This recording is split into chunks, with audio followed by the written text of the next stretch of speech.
Our compelling question is, how has history been influenced? And our three supporting questions involve people, events, and ideas that affect our history.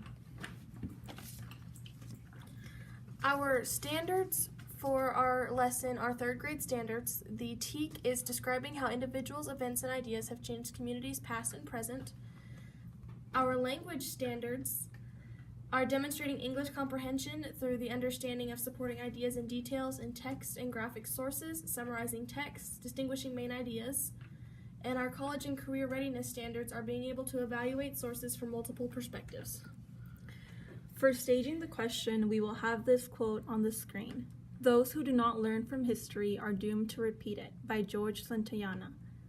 The teacher will put the quote up on the screen and facilitate a discussion about what it means.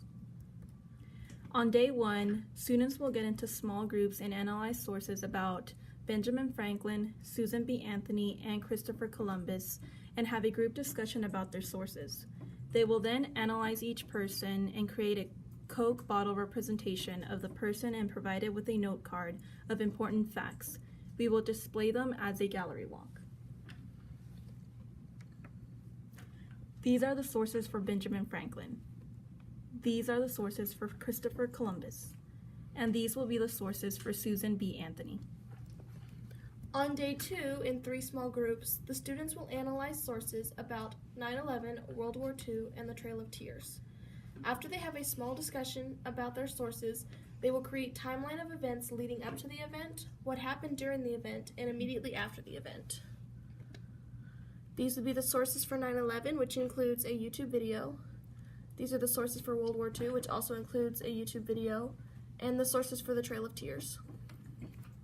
On day 3, in 3 small groups, students will analyze sources about electricity, technology, and automobiles, and have a small group discussion about their sources. Students will compare and contrast the early version of each idea with the modern version. These are the sources for automobiles, these are the sources for technology, and these are the sources for electricity.